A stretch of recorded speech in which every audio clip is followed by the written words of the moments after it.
Vamos para o Rio de Janeiro, nosso comentarista Alexandre Borges. Quero repercutir isso com você, Alexandre.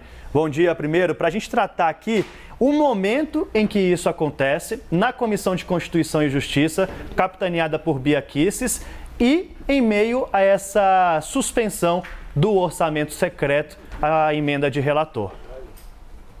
Bom dia, Daniel. Boa tarde já, né? Marcela e todos que estão acompanhando o live. Olha, a gente pode interpretar essa votação de ontem como mais um recado e quase uma, vamos dizer, ameaça ou uma forma de pressão em relação do Legislativo, principalmente da parte bolsonarista do Legislativo para o STF, do que propriamente uma medida que vai prosperar. Por que a gente pode dizer isso?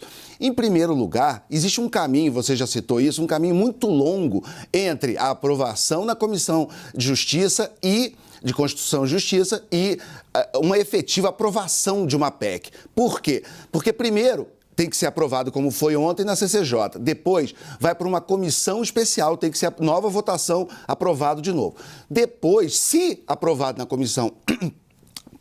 na comissão especial, vai para plenário, 2 votações, como é qualquer PEC, né? 2 votações na Câmara, 2 votações no Senado. Aí essa PEC seria aprovada. Se passar por todo esse périplo, aí o que acontece? O presidente Bolsonaro teria que, né, ainda no seu mandato, fazer as 2 indicações.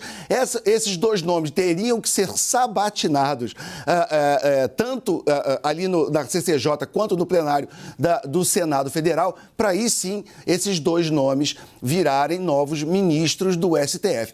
É um caminho muito longo e muito tortuoso para acontecer em apenas um ano. Ontem o que aconteceu foi o seguinte: como você tem um peso do voto mais bolsonarista importante na CCJ, eles todos votaram pela aprovação, pela admissibilidade, né? Na verdade seria o termo técnico, porque para que serve a votação na CCJ? É para dizer se um projeto de lei ou uma PEC ela é ou não constitucional, se ela afronta ou não algum preceito constitucional, e foi dito que não, mas isso é só o início da jornada.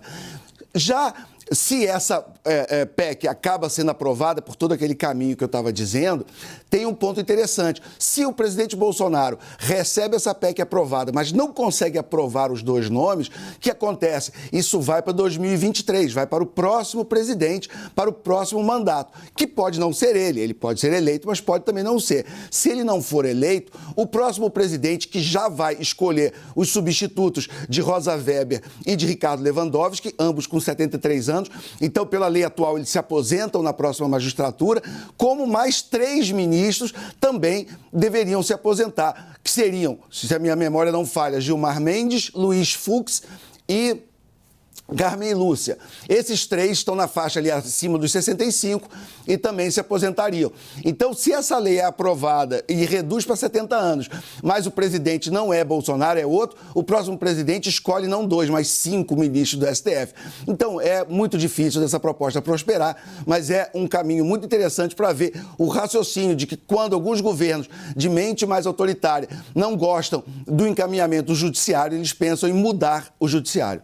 E mais, Alexandre, a Thaís Arbex trouxe uma apuração que vale a pena a gente ficar de olho nessa movimentação em Brasília que esbarra totalmente ali no judiciário. Por quê? Essa PEC, a avaliação ali hoje, Congresso, Judiciário, é que ela deve ser enterrada, ela não deve caminhar de forma alguma para lá para antecipar essa aposentadoria. Mas uma outra pode avançar, tem mais força, que é o quê?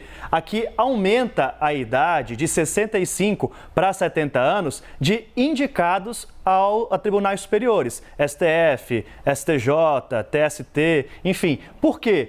Em outubro o Humberto Martins, que é o presidente do Superior Tribunal de Justiça, completou 65 anos. Então, ele foi barrado dessa lista, ele não pode ser mais indicado.